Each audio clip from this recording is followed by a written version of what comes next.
Well, good morning, everybody. Hopefully you can all hear me. We've got a nice group of you. Welcome to our latest education webinar. Many of you joined us last time, I believe, when we were talking about having difficult conversations. Hopefully you've all had those difficult conversations and are now emerging from the pandemic into a more normal way of working, let's put it that way. So we're hoping to follow on from that today, really, by saying, what have we learned from that? How can we move forward? How can we start planning ahead after such a difficult period in all your lives? So it's the 3 R's. I did do this talk about 10 years ago, I think, talking to local government after they'd had lots of crises, and we said how to know your R's from your elbow. So that's the subtitle of today's session.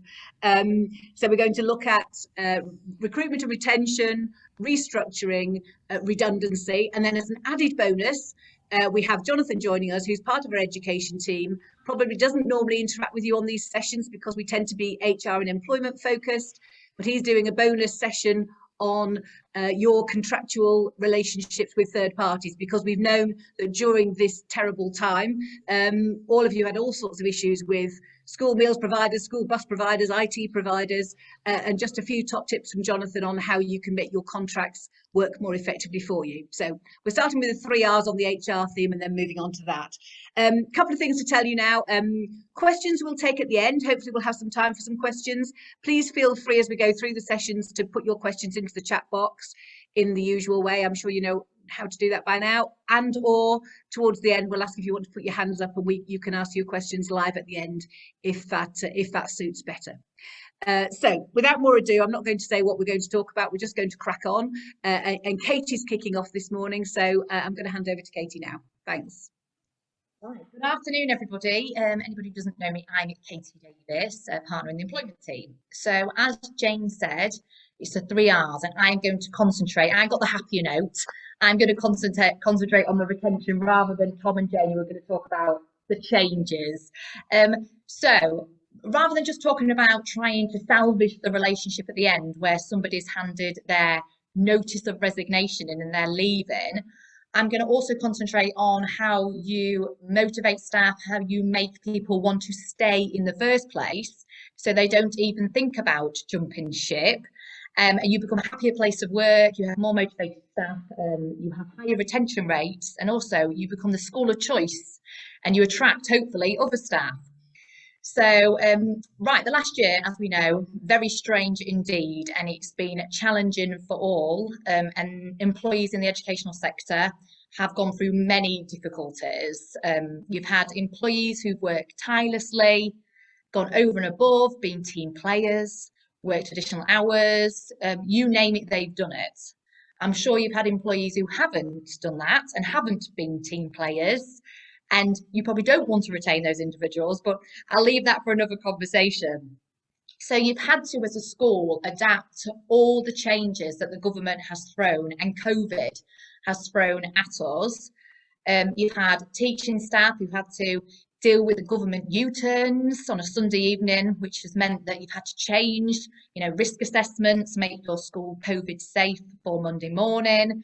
You've had to respond to trying to find more cash to make your schools COVID safe, and from your already tight budgets, suddenly trying to find additional money to find more resources to make sure that your pupils and your staff are safe. Now, this has obviously been a big and constant battle, caused lots of stress for all of you, as well as dealing with all the changes that have happened through COVID.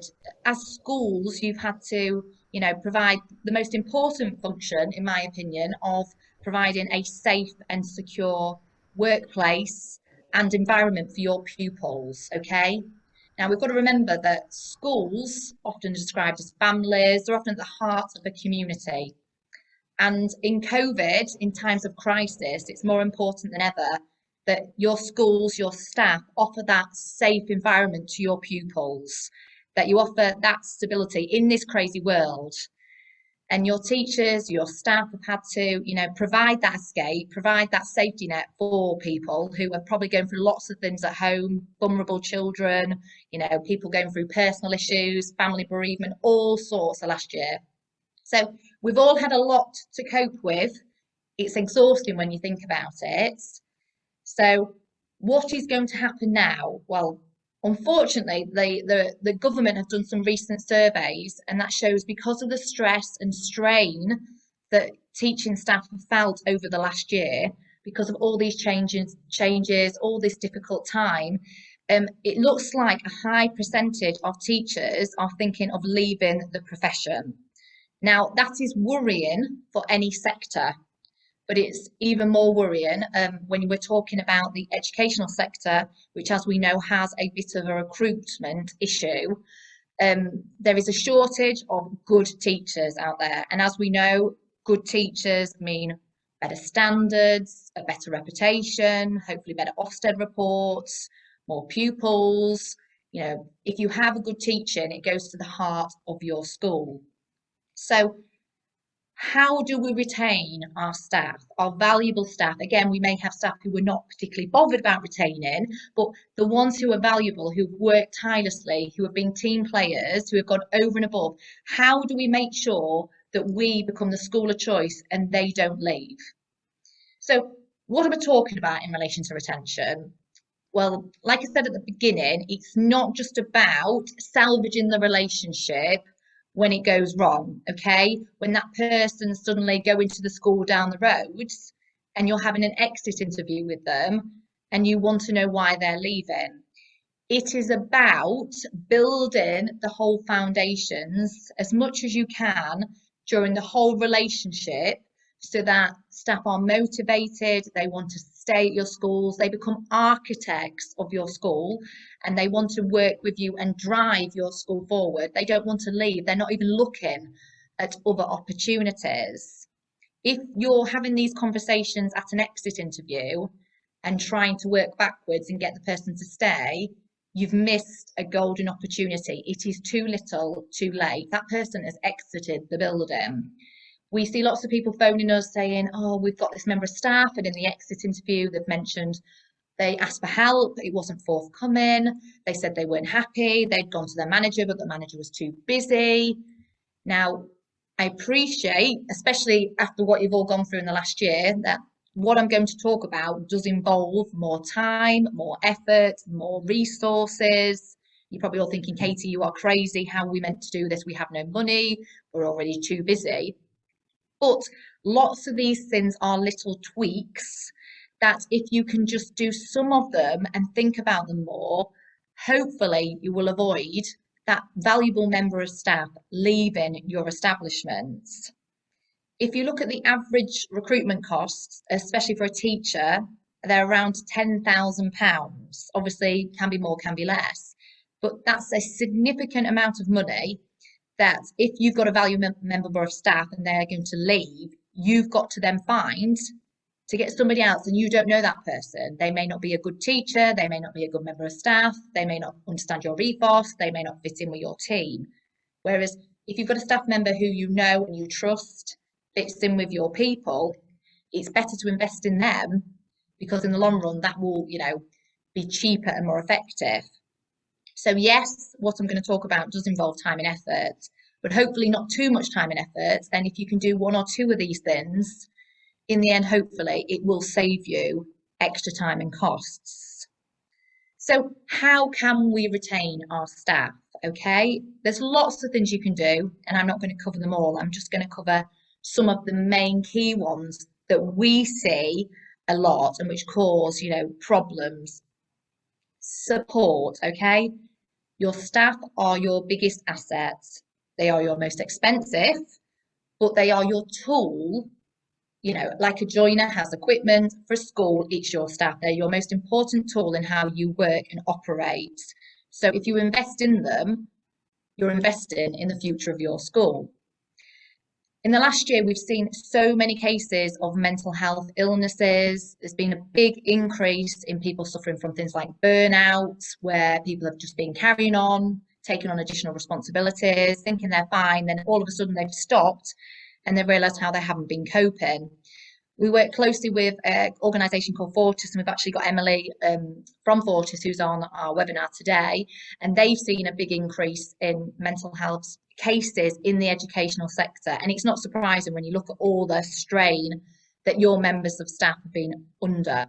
So it is more important than ever that as we come out of COVID into a whatever a normal world is going to look like, as lockdown eases, that we remember to offer support, okay?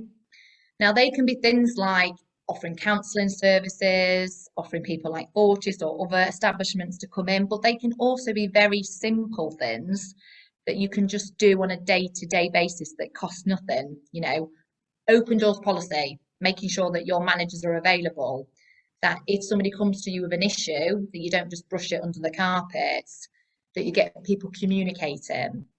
You'll have had staff who not only have gone through, you know, professional stresses, as it were, but also there's been people who have been going through lots of personal stress and issues. There's been people who've, you know, other members of families have lost their jobs, all kinds of issues, people with illnesses, bereavement. So there's been lots of anxiety, additional worries in the last year. They're not suddenly just going to go away overnight.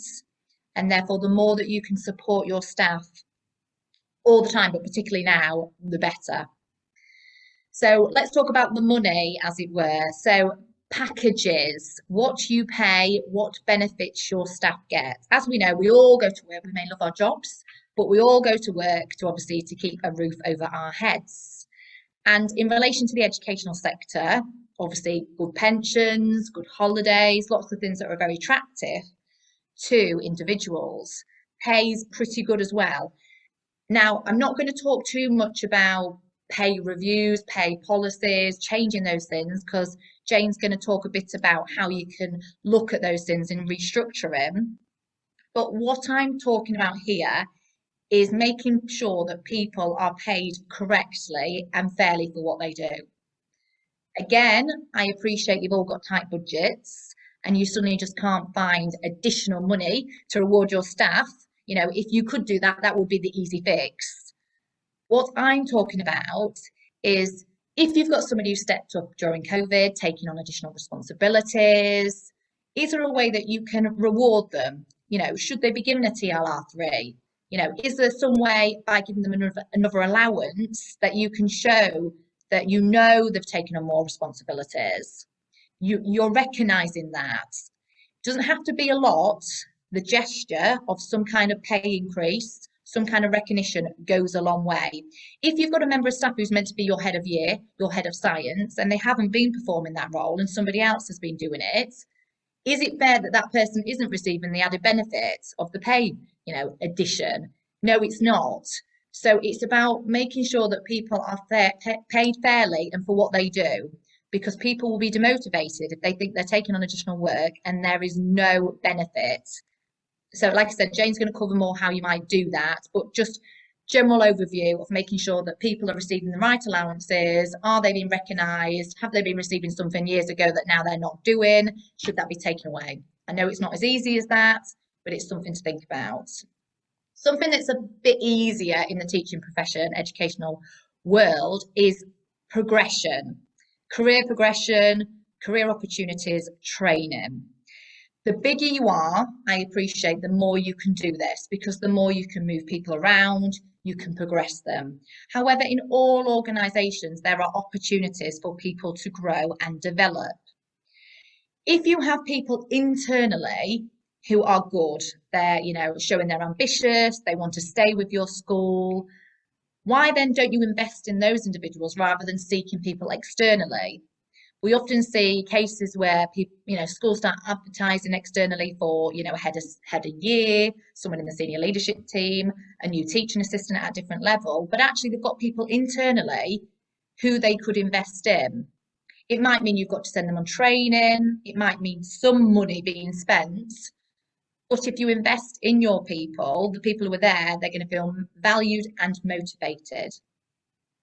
Also, if you have ambitious members of staff, and you haven't had conversations with them about progression, they may not think you're interested and they may start looking elsewhere. So even if you haven't got career opportunities, progression at that time, during relevant conversations, appraisals, where you're having discussions about people's future, how they want to progress, make sure that they know they're on your radar. I know that you're great. I know you want to stay. We're looking at opportunities. We haven't got any at the moment, but we're thinking about it. We've got you on our radar. People are less likely to jump ship if they know there's opportunities, even if it's in the future. In relation to support staff, there's lots of things you can do now. Again, it's a bit ambitious, and I know it involves doing things that sometimes outside your comfort zones, but you can look at restructuring, changing people's roles. Can you make TAs do some of the teachers' responsibilities? There's lots of different TA positions now, TA different levels, people who are TA in inclusion, SE, special educational needs. So you've just got to be a bit more imaginative. And if you have people in your school who are crying out for more responsibilities, more specialisms, look at where you can fit them in, offer them training, send them on courses, get them qualified in something that is going to also benefit the school. So we're just going to put the lights on again. Sorry, we're in darkness. We haven't paid our bill, apparently. So moving on from progression, training, investing in people, we've got what we call relations. So in schools, we have lots of different relations. We have, staff to staff, we have staff to senior leaders, we have staff to the head, we might have, staff to trustees or governors, we have the staff to parents and to pupils. You name it, in a school, we have that relationship. Often described as families. As we know with families, not everybody is going to get on all the time. You are going to have tiffs. You are going to have people who fall out. You are going to have strains. What I'm talking about is trying to make your place a happier place of work. Because if people are happy, no one's happy all the time. But if generally people want to go to work, they will be more motivated and people won't think of leaving. If you have two members of staff who just don't get on, but they are both very good members of staff, for example, a TA and a teacher, why cut your nose off to spite the face? Why leave those people together when you know they are never going to get on?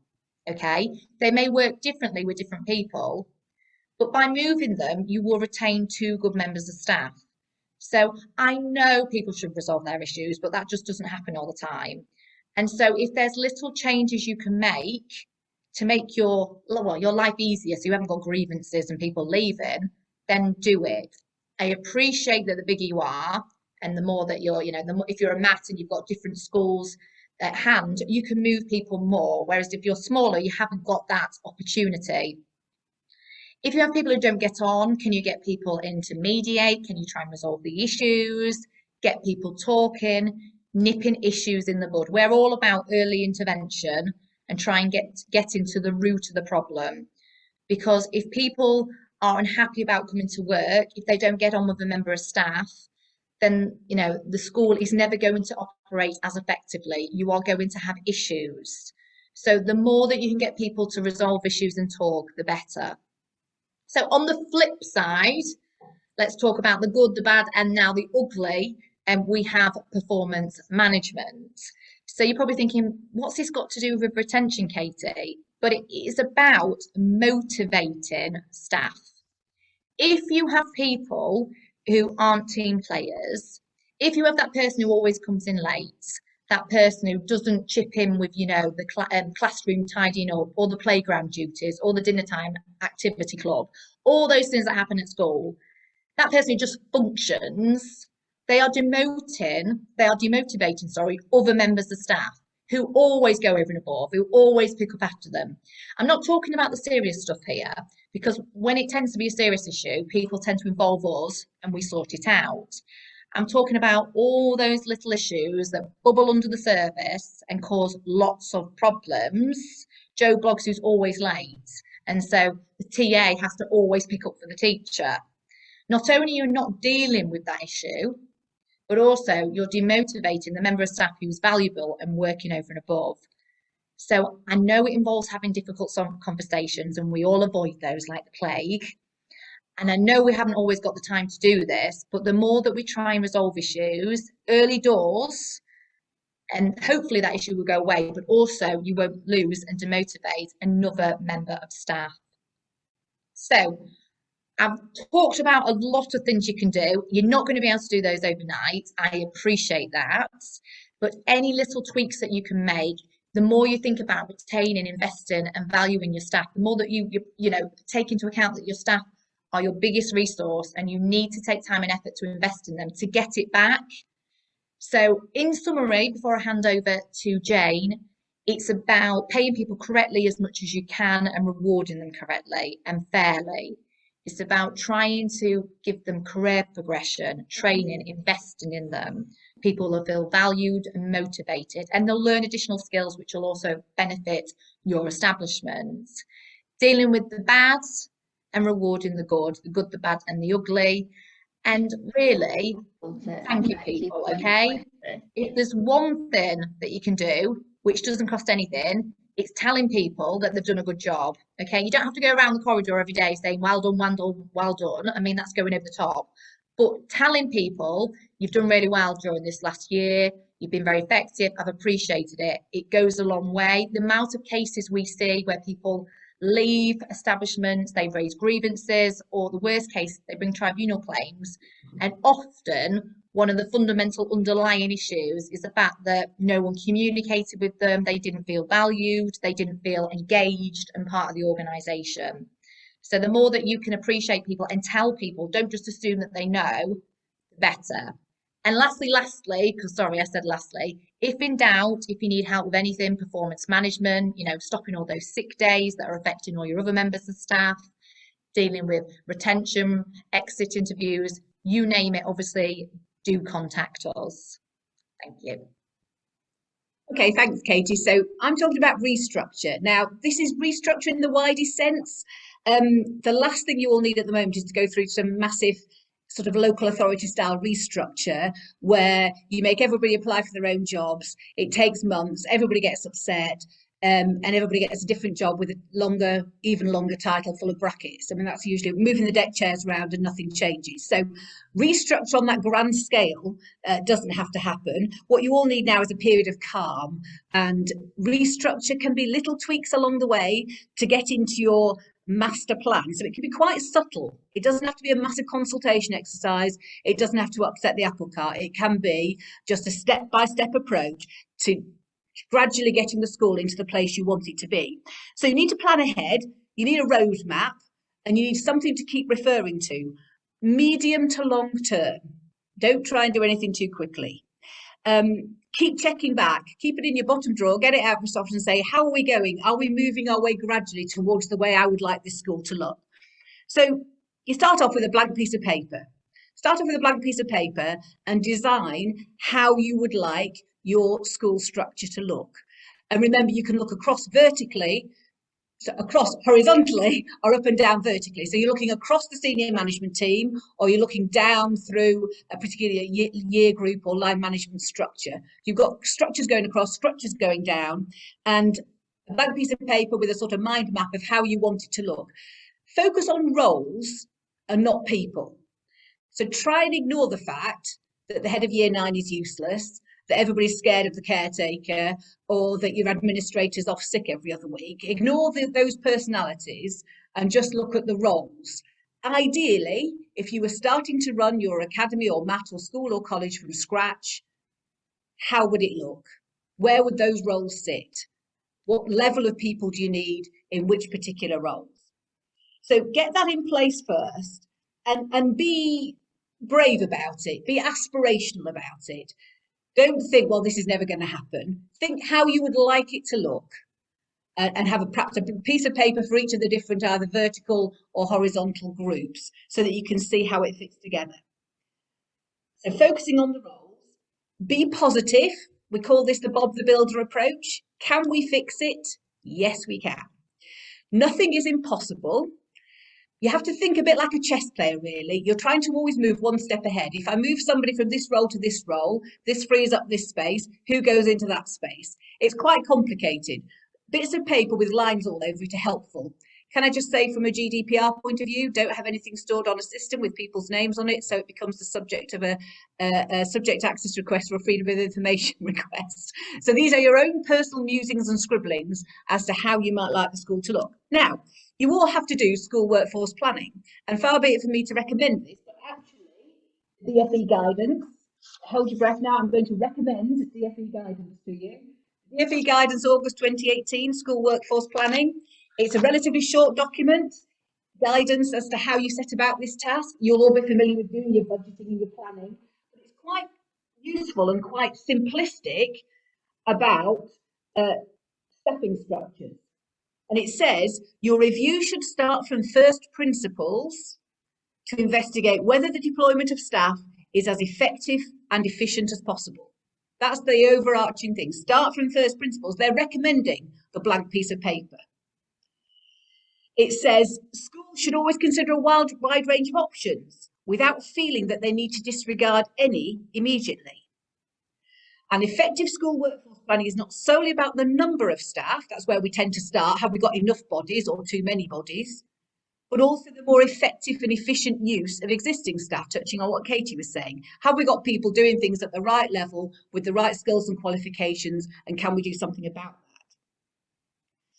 that? And to avoid unnecessary staffing changes, the document recommends plan your staffing over 3 to 5 years, allowing you to take natural staff turnover into account when planning future changes. So things will happen, stuff will happen. The grumpy caretaker will eventually retire. You'll have people going on maternity leave and coming back on part-time. You'll have people resigning. You'll have people relocating. There'll be some natural turnover. And every time that happens, so you don't have to go in and change everything to get to your ideal structure. As things happen, get out your piece of paper again. That person going, how does that impact? Can we use this as an opportunity, not to simply recruit a direct replacement for that person, but to rejig things to get your structure, your ideal structure, coming more to the fore? So careful planning, but relatively long-term planning. You're not going to go in and change things overnight. Kate has already touched on the lessons we've learned from COVID. One of the talks I've done generally is don't waste a good crisis. We've had a crisis. What can we learn from it? People have shown their true colours, for good or for bad. We've got more flexibility now. We may have identified those people who are able to cover other things that we didn't know they could. We may find people who've shown particular talent with IT skills, also people who've shown zero talent with IT skills, but there we are. Everybody's learned something from this. We may have people who've shown a real ability to lead, an ability to motivate people. Things will have come out where you say, I never thought that person had it in them. I didn't realise they could step up to the plate. And also job roles. We've had people working outside their normal comfort zone, people doing a number of different tasks. Could we use that? Could we create a role that combines those tasks? Could we be more creative with our support staff and create a proper career platform for them? We've shown that there are very different ways of working. Can we combine roles? Can we delegate more? Are things being done at the right level by the right people? Did we think we always needed 2 people doing this, but actually one person could do it perfectly well? Did we feel we needed people at a particular level to do something? No, actually, we could have somebody at a more junior level covering that, and or have more junior people stepped up and do they deserve some promotional opportunities as a consequence. This is lots of baby steps. Restructuring isn't about ripping up what you've got now and making everybody change roles. It's about looking in little pockets as opportunities arise, but always having in place your sort of grand master plan, how you want it to look in time. Have you got too many senior leaders? Do we need to gradually remove some of those senior leaders or make them do something more effective to justify their title as a senior leader? I'm going to come on to TLRs and how that affects in a minute. So utilization, are people being used in the most effective way, and is work being done at the right level? Can I touch on part-timers? All schools, I'm going to say, suffer from part-time workers. Probably that's a bit offensive to part-time workers, but part-time workers are more complicated. You need to get those part-time workers lined up properly. So rather than having lots of part-timers, can we have genuine, proper job sharers? Can we create two part-time roles and make one full-time role, which actually often ends up bigger than the whole. Two part-timers can end up delivering something that's more than one full-timer because of their ability to cover for each other, cross-refer, etc. So rather than, we have people who go off on maternity leave, when we have people who come back who want to design their own job, don't they? They're entitled to apply for flexible working. You are obliged to consider that. There is absolutely no role in a school now, including head teachers, that can't be done on a part-time basis. That's what all the tribunals are telling us. You no longer have the rationale, if it's a management position, it has to be full-time. Every job can be done part-time, but not every job can be done well part-time. And if we need a job doing well, we need to make sure we join the dots. So when somebody says, I've been on maternity leave, I'm coming back, I'd like to work 2 days a week, sort of Mondays and Wednesdays in the autumn term, Tuesdays and Thursdays in the summer term. I might be able to do a Friday if my husband's not on shift and my mum will have them on a Tuesday. And we're supposed to, as a school, adapt to those kind of crazy demands. We don't, of course. You have to listen carefully to the request, make them set out in detail what they can and can't do and why and how they think their role will be covered on this part-time basis. Consider it. You have to offer, really, these days, a part-time post, but it doesn't have to be the part-time post. They'd like to work Tuesday, Wednesday, Thursday. Thank you for your application. We've considered it carefully. We actually need you to work Monday and Friday, the two least popular days of the week. I'm not saying do that deliberately, but in the end, you'll end up with a school with nobody in on a Friday if you concede to everybody's requests. So teaching and part-time staff, consider the request, consider the needs of the school, and give them my favourite little speech, which is, we are looking to balance your needs and demands and your desire, your understandable desire to spend time with your young family, etc. We need to balance our wish to support you against the impact on your colleagues, the pupils, and the overall organisation of the school. And what you're asking for, I'm afraid, doesn't fit with that. But what we can ask you is an alternative, same number of hours, but split in a slightly different way. That is a perfectly acceptable, legitimate, legally justifiable response. So you're restructuring when looking at part-timers. Let's not just agree to everything people ask or throw up our hands in horror and say we can't cope with part-timers. Let's make sure we have people back-to-backing. So if somebody's doing 2 days and somebody's doing 3 days, let's make sure it makes a complete week between them and make sure we have handover time between them so we get continuity. So your part-timers, of whom you will all have lots, need structuring in a sensible way so you can deliver that content to the school and deliver that support. So part-time is quite upskilling. Kate has already mentioned training. Again, one of the emphasis in this workforce planning is, are we doing enough professional development? Are there things we could do to upskill people just a little bit or a lot to get them to the next level, to give you a better, more qualified? Now, pay. Let's talk about pay. TLRs. People have been given TLRs for a specific thing. As a school and as part of your workforce planning, as a part of making sure you're effective and efficient, you have a duty to review those TLRs and see if they are still relevant. Now, bear in mind, a TLR, or certainly a TLR1 or a TLR2, is a permanent thing. So, oh, sorry, somebody says they can't hear me very well. I'll try and focus a bit more forward. So TLR1 and TLR2 are permanent awards, so you can't just simply remove them. However, they have to be given for a specific purpose. There's somebody who's going beyond what a normal teacher should be doing.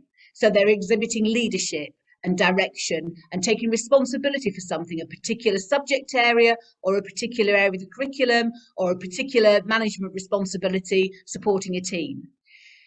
Are they still doing that? Did you give them a TLR in 2012 for innovative IT work across the school? Has that innovative IT work now died a death and are you still paying them a TLR? If you are, you can say, look, we're paying you this TLR. This is what it was for. It may be lost in the midst of time. It may be well before you were on scene. You may have no idea what the TLR was awarded for. But you can say and quote from the, again, I'm going to recommend the Standard Teachers Pay and Conditions document, actually read the section that sets out what TLRs are for. And it says quite specifically, it must fit within one of these categories. If they're not doing that anymore, if they started off on a particular project that's long since dead and buried, or they're extra duties have drifted away. Let's create some new duties that justify that TLR level. And you're entitled to say, look, we have to regularly review this, and we need to ensure that you are fulfilling the criteria to justify that TLR. And that's why we're suggesting that from next year, we'd like you to take on this role, because the previous thing you were doing is no longer something that's happening. So properly review those TLRs and see what they are. Remember, the TLR 3 is a temporary thing that's awarded for a particular project, and that does end when that project ends. So again, make sure that has happened. Or if you want somebody to take on a role, rather than rushing to give them a permanent TLR, give them a temporary one, see if they deliver the project. You can always then convert it into a permanent one later on. So don't be wasting money paying people for that extra over and above leadership quality if they no longer have a function that deserves that. As a restructure, you might decide you want to move some people down from that level. This is a huge problem in education because of the safeguarding. The safeguarding of pay is built into teachers' pay terms and conditions. You can't do anything about that. There is a 3-year pay protection period where you decide to remove somebody. So let's imagine you think we've got 4 deputy principals. We think we now only need 3. That 4th person can become a classroom teacher, again, purely a classroom teacher. We take that leadership responsibility away. Bear in mind, you will have to continue paying that leadership responsibility for a period of 3 years. If you are paying them at least £500 more than the role they're fulfilling, you can impose new responsibilities on them to justify that during that safeguarding period. So again, what are you paying for them for and why? Let's look at it. So a restructure, and again, I'm not suggesting for a moment you can go in and decide you're the one, we don't want to have that leadership role anymore. Obviously, you'd have to be following a formal process if you're getting into actually demoting people. But when you go through that process, offer them an alternative role, they'll have that pay protection, make sure you're giving them additional duties to justify it. You're not going to make cost savings very easily or very quickly in the education world. Tom's going to talk about redundancy costs. Any sort of redeployment, offering them an alternative role at a lower level, carries with it quite a significant burden of continuing to pay them at the higher level for a period. But don't let that put you off, otherwise you're going to leave them at that higher level forever and never move it. So better to start the process and pay them for 3 years. And sometimes the very act of doing that, the very fact they feel they're being moved to a role they don't want, may prompt them to leave and go elsewhere. And that may actually be the result you want in the end. So remember to read, and I urge all of you to read the Teachers' Pay Terms and Conditions, section 5, which is about the safeguarding, so that you realise if you are moving people and changing roles, you're not going to have an immediate impact on your financial situation. You are, however, going to be working your way slowly towards that master plan. So if you keep saying, well, it's impossible to do, it'll cost too much, then the school will continue as it is now and will never move forward. So at some point, you have to take that leap. And in the absence, I was just going to say, from Tom's point of view, from the redundancy side of things, if you think there are going to be redundancies as a consequence of your restructure, so if your plan is looking like you actually do need 1 less TA, or you do need 3 less ground staff, or you do need 1 less senior leadership person, if there's a potential for a redundancy situation to arise, you need to identify that at the outset, because that will affect how you manage that process. So don't start having conversations with people which might lead to somebody dropping out the pile unless you've started it on a proper footing. But if you're confident you've got the right number of people and you need to realign things, that can be done step by step, individual conversations with individual people. I'd like you to take on this responsibility. I'd like you to move across from this role to that role. What the sorts of things you would normally do, but every step of the way, working towards your master plan. How do I want this school to look in 2, 3, 5 years' time? And how can I get there with baby steps? So that's the plan. In terms of support staff, one last thing. Support staff often have if you've inherited local authority staff because you've become an academy and they've all got those weird and wonderful local government contracts. So they've got a 2-hour TA contract, they've got a 6-hour lunchtime supervisor contract, they've got something for the after school club, and they're all in separate little contracts. Let's not have that anymore. Let's have proper grown-up modern contracts where they have one contract. They can still have a number of different roles and even a number of different pay rates. But if you create a more cohesive structure for your support staff, I've known 1 or 2 multi-academy trusts now who've really gone down this line and set up a whole new career structure for support staff, where you're deemed to be support staff level 1, level 2, level 3. You have a range of duties across a mix of pay grades, but it turns into one cohesive role with a proper career plan. And now that's a proper piece of restructuring. All your TAs, all your supervisory staff, get them into one group, and how do we reorganise that? And that can be really effective to retain staff because they feel you care about them and you want them to succeed and you want them to progress, and also to give better support, more flexibility, sort of more multitasking across the whole of that level of people to support the rest of the team. Open discussions, be transparent, make proposals, not decisions. Not we've decided to move you here. We're thinking about this. We think you'd really fit well in that role. How do you feel about it? Go away and think about it. Come back with your suggestions. One-to-one conversations. It doesn't need to be part of some huge, great upheaval process. Just gradually edging people into the right slots on the chessboard. So do get some advice. Don't blunder into conversations until you've got all your ducks in a row, and that should help you get a more effective workforce going forward. I suggest you look particularly at TLRs, your support staff structures, and the way in which part-timers are utilised, and that should set you on a good path for your workforce planning. And read those DFE documents. Okay, I'm going to head you on to Tom now to talk about redundancies. Thanks, Jane. Afternoon, everyone. So as Jane said, I'm here to talk to you about redundancy.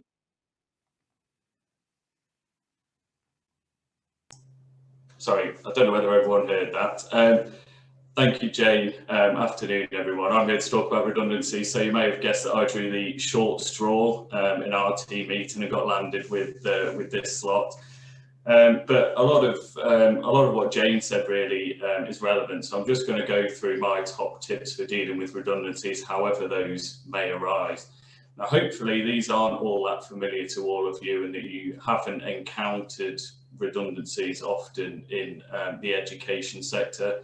It doesn't come up perhaps as often as it does in other sectors, and I would say it's particularly relevant more to support staff than it is to teachers. It'll be a rare situation where perhaps you're getting rid of a curriculum subject or something like that that gives reason for redundancies of teaching staff, who, as Katie said, are in short supply anyway, particularly the good ones. So what we're mainly looking at here is support staff.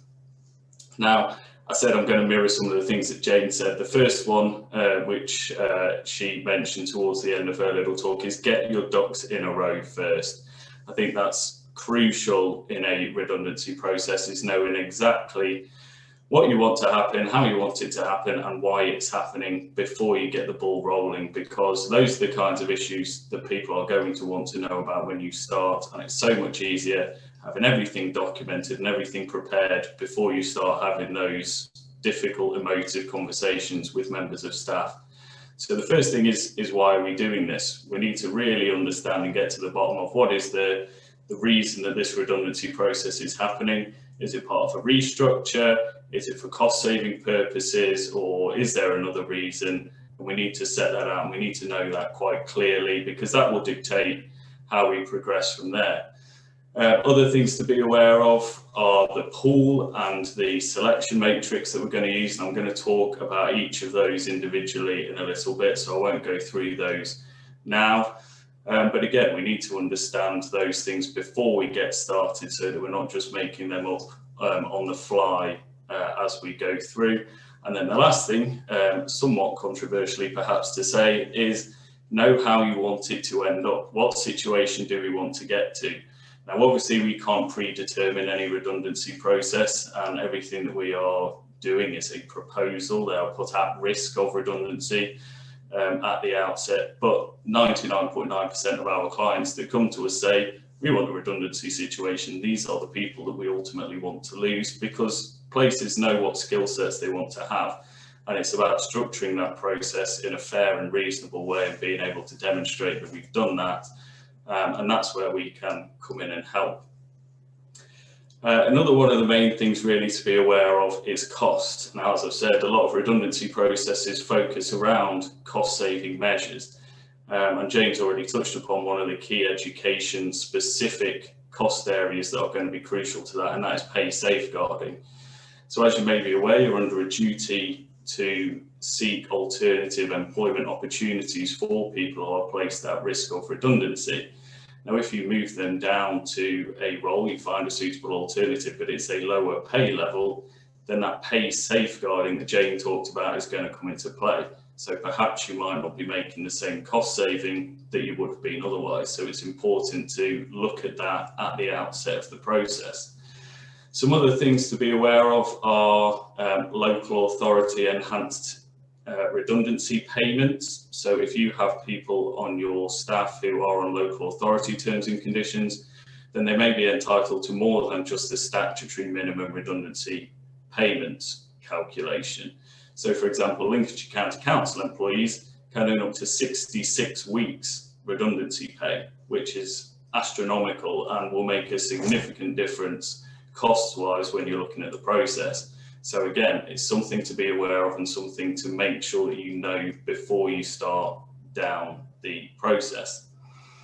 Another potential significant cost is pension strain costs. So if you have individuals who are engaged on the local government pension scheme and they are over the age of 55 at the time that you make them redundant, they are potentially entitled to take their pension early, and therefore they are taking their pension over a longer period of time potentially, and there are strain costs which come with that that you as the employer may have to bear at the conclusion of a redundancy process. So again, when we're looking at why we are doing this and what we want the outcome to be, it's important to know those types of costs moving forward. So be aware of those when you're looking to start down a redundancy process. Another thing to be aware of before you dive in is a potential TUPE situation. So not every situation that you look at and think, oh, there may be some redundancies here, is actually going to be a redundancy situation. It might be that a TUPE transfer is what's supposed to happen. So this is particularly going to be prevalent when you are outsourcing a service. So if you have catering staff that you employ directly who provide a service to the school and you then outsource that catering service, those individuals are likely not to be redundant, but are more likely to be subject to a TUPE transfer. So something just to be mindful of when you're looking specifically pre-process at what needs to happen. Now, in terms of the process itself, I mentioned a couple of the key areas that you're going to need to look at and be mindful of. And one of those is the redundancy pool. So this is the group of individuals from whom you will select who is ultimately made redundant. Now, in a lot of situations, that might be readily apparent. So if you are getting rid of the school library, you have one school librarian and no one else goes anywhere near the library or touches anything to do with it, the pool of people for selection is likely to just be that one sole librarian. It might not be as straightforward as that. There might be situations where you have different groups of people who have overlapping skills and may be able to do the same work. In that case, you've really got to apply your mind to whether or not both groups or just one group should be included in that pool. Now, obviously, from the employee's point of view, they are going to want that pool to be as wide as possible because it minimises their chance of being made redundant. So they are going to argue with you about this in all likelihood. And obviously, from your perspective, to minimise staff disruption, you are going to want that pool to be as small as possible. You don't want to drag as many people as, through that process as you have to. So it's about balance. There may be at least 2 or 3 different ways that you could structure the pool, but as long as you apply your mind to it and have a logical business reason for the pool that you are ultimately going to be choosing from, then you put yourself in the best possible position. Tribunals don't like digging really deep behind businesses' decisions, so if you document a logical reason as to why you selected that pool, then you're going to be in a good standing point. Similarly then, another thing that you will need to apply your mind to is the selection matrix. So this is the document that really is going to determine who out of that pool ultimately ends up being made redundant. Now, my advice here is not to use the same old matrix that you dig out of a drawer that you used 20 years ago for a completely different redundancy process, because it's just not going to work. This is how you achieve the outcome that you want to achieve from this. So you need to apply your mind to what goes into that matrix. So think before you come up with it as to what skills, what knowledge, what capabilities do you want the individuals who you ultimately keep to have? What do you need from them in that role? Those are the types of things that you need to be putting into that matrix so that you get the best people for that role ultimately as the outcome of that process. Now, these ideally are objective criteria that can be measurable. So can we back it up with statistics, with evidence, or can we back it up with views from past appraisals, performance management processes? And that's really where you need to be looking at. It's a balance of those objective criteria that can be easily referenced, such as disciplinary record, attendance, length of service, balancing those against the slightly more subjective elements, such as efficiency, qualifications and skills, all of those sorts of things that you may be able to evidence through what they've done through appraisals and things that aren't as readily apparent.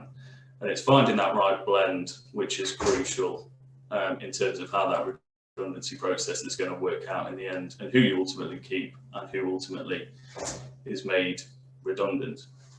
So it's a very important document that ultimately you guys will need to get right. In terms of then what you do throughout the process, dialogue is key. And Jane and Katie have both said that about their individual bits. It's no different in a redundancy process. The more time you spend with these individuals, the more information you can give them about the process, what's going on, the more input that you get from them, the fairer and more transparent that process is going to be.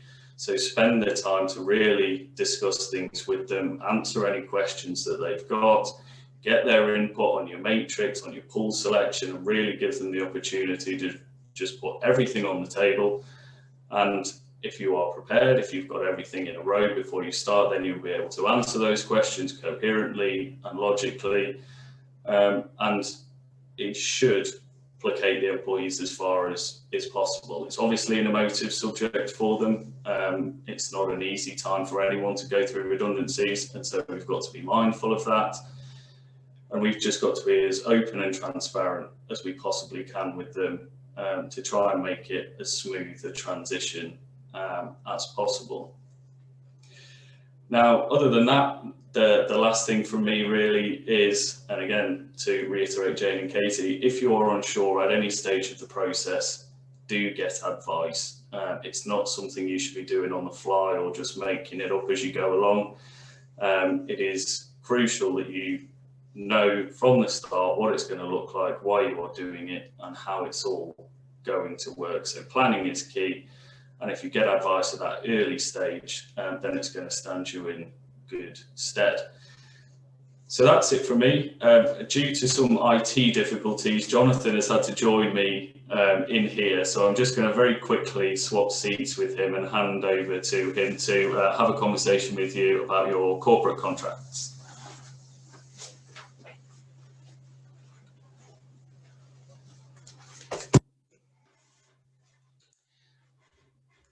Hi everyone, my name's Jonathan and I'm here today to talk to you about supplier contracts.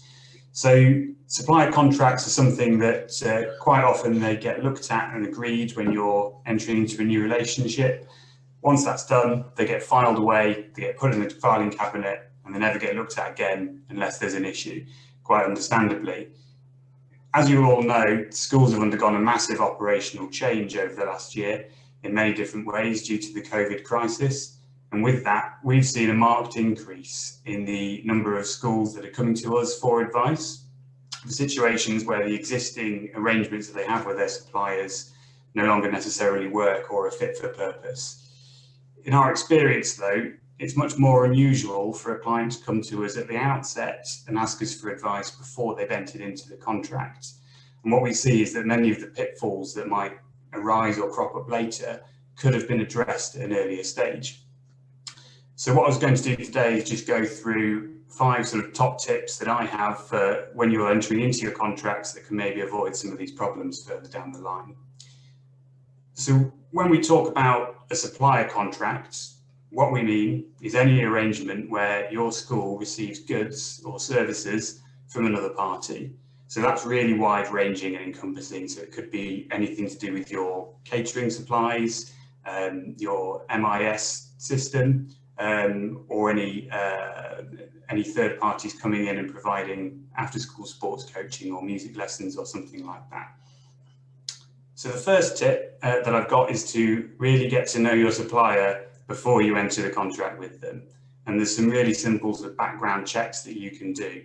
So you probably do this already without thinking about it too much, but you want to be Googling the supplier, seeing if you can speak to any other organisations that you have good links with. And what you're looking for is any red flags that might crop up that mean the supplier might not be reliable, they might not provide what you want them to, or if they might cause any reputational issues for the school. A good example might be if you're considering entering into a new contract for an MIS system, you go on Google, you have a look around the press and you see they've had a big data breach recently. That might give you second thoughts about how reliable they are and how secure they're going to keep your data. So the second tip is for you to make sure that all of the key stakeholders within your organisation are involved before you enter the contract. So what we often see is that we have schools enter into contracts, they come to us and they say, this isn't quite fit for purpose, this doesn't do what we need to do. And sometimes that can be because they've not involved the people that need to know within the organisation. So it's all very well if the finance department is happy with the payment terms, but if the people that are going to be using that product day to day don't have the input and they don't know what the system does, then that can cause problems further down the line. So you need to identify early on who needs to be consulted and make sure that their input is taken on board. We'll touch on this a bit more later on, but once you enter into a contract, it can be very difficult to then change the terms further down the line. The third thing I want to talk to you about is to be aware of the renewal and the termination provisions in your supplier agreements. So quite often, one issue that we have that gets brought to us is a client will say, we're not happy with this contract, can we get out of it, can we change it? And then we go away and we have a look and we say, well, when was the renewal period? And say, oh, it renewed 2 months ago, we just let it renew on an automatic term. So a lot of supply contracts will have a term in them which means that the contract renews automatically unless you give notice within a specific window. So the best practice is to have one person or one team within your organisation that is responsible for diarising and maintaining a record of those dates.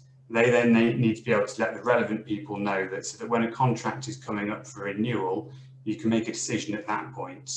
A, whether you need to terminate and maybe retender or find a new supplier, or if you want to renegotiate the contract.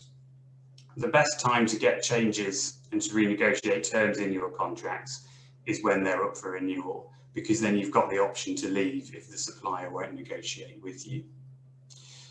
I've advised on a few of these issues recently, and I've seen situations where education sector clients have entered into contracts for sort of 50 years or really long terms for supplies of services such as cleaning services and things. They're extreme examples, but it can happen, and so it's important to diarise those.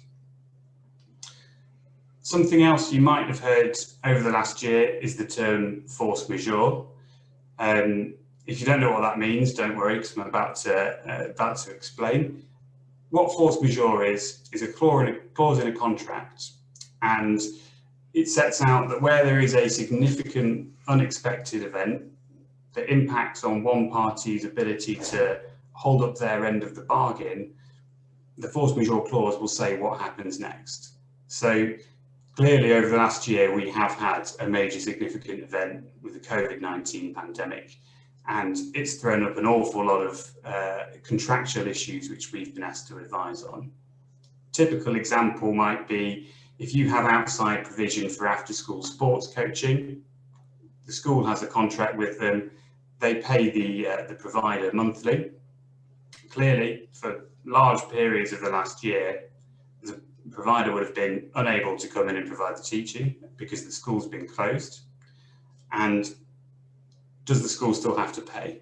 They've not received anything, but it might be under the terms of the force majeure clause that they still require to pay. Depends on how clever the supplier has been and how much attention they've given their contract. So it's a hot issue at the moment because of the pandemic, but it's something that you should really be alive to and aware of before you enter into the contract to make sure that that might not come back to bite you further down the line. So the final point I wanted to raise was another biggie or another common one that we see a lot, and that's to ensure that any term that you want to be included in a contract is written into it. So quite often we'll have a client come to us and say, well, we've got an email assurance in writing from our supplier that they will do this. It's quite often the case that unless it's in the contract, you can't rely on that assurance. It's not legally binding. So it's important that if there is something that has been discussed, then it needs to be included. And that ties in with the point that we discussed earlier about making sure all of your key stakeholders are involved. If one person in your organisation has agreed something directly with the supplier, somebody else is responsible for negotiating and signing off the contract, you might miss out on something that's been agreed. So those were the key points really that I wanted to run through with you today, which is hopefully helpful and gives you a bit of a flavour of some of the issues that we do come across. Something else to iterate really is if you are in any doubt or you'd like any advice, you can pick up the phone and you can ask us.